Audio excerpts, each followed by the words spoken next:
In a world all made of sugar. What if I told you one of the most iconic love stories of the 2000s is about a girl who moves to a town with no sunlight, falls in love with a man who wants to drink her blood, and somehow he's the healthy one in the relationship? We need to talk about Twilight. So, meet Bella Swan. She leaves sunny Arizona for Forks, Washington, aka the land of eternal rain, emotional repression, and zero vitamin D. Bella expects nothing. No excitement, no attention. So Bella moves back to Forks, aka the land of rain, flannel, and unresolved emotional trauma. Charlie is thrilled to see her in the most emotionally constipated dad way possible. And yet, within approximately 5 minutes of arriving at school, everyone is obsessed with her. New friends? Instantly. People offering rides. Immediately. Mysterious hot boy staring at her like she's a problem. Oh, absolutely. Enter Edward Cullen. Pale, perfect, looks like he hasn't blinked since the Victorian era. Bella walks into biology class, sits next to him, and this man reacts like she just committed a crime. He's tense, he's angry, he looks like he might either faint or fight her. Romance. But then, plot twist, he disappears for a few days, comes back, and now he's obsessed. Watching her, following her, saving her life out of nowhere. Bella's reaction?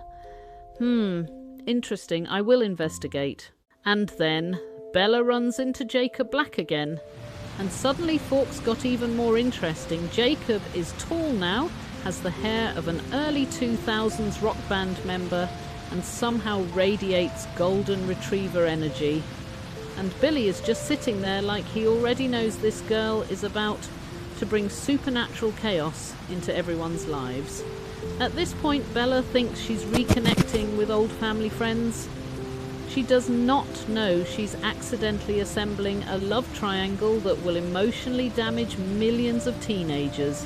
But for now, it's just rain, nostalgia, and one very suspiciously important boy standing in a driveway.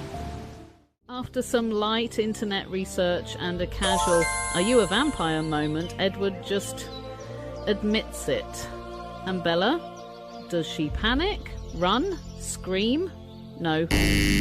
She says, and I quote the energy, if not the exact words, "Okay, but like, how does this affect us?"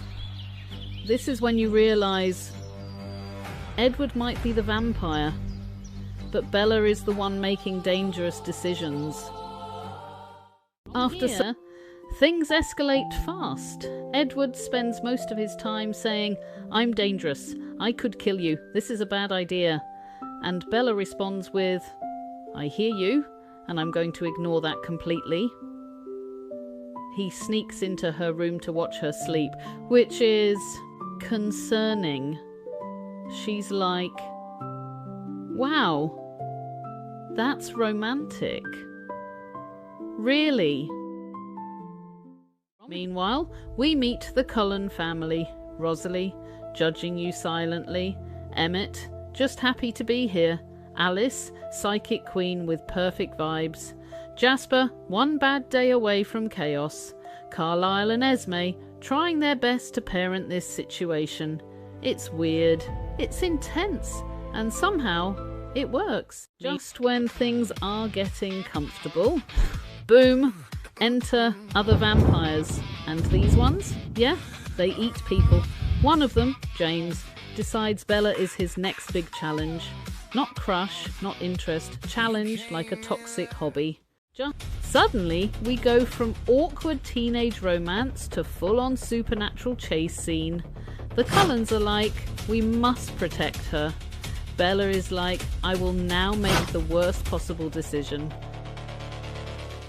James tricks Bella into meeting him alone, and she actually goes.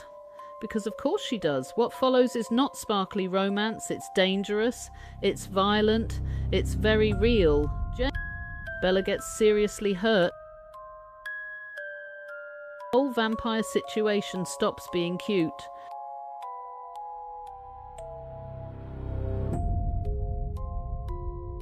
Edward arrives just in time, and now we hit peak drama. Bella's been bitten. He has two choices: let her change into a vampire, or save her and keep her human. And somehow, through sheer willpower, he chooses to save her without turning her.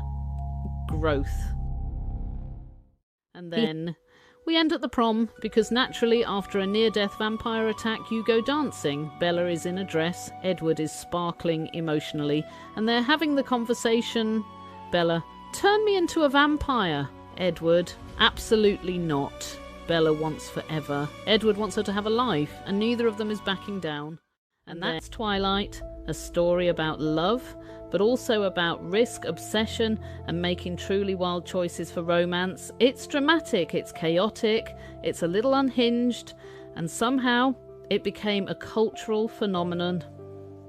Girl meets vampire, vampire panics, girl insists, chaos happens, and we all watched it unfold. If you want more dramatic, slightly unhinged book breakdowns, hit subscribe and tell me what I should cover next, because there are plenty more stories we need to talk about.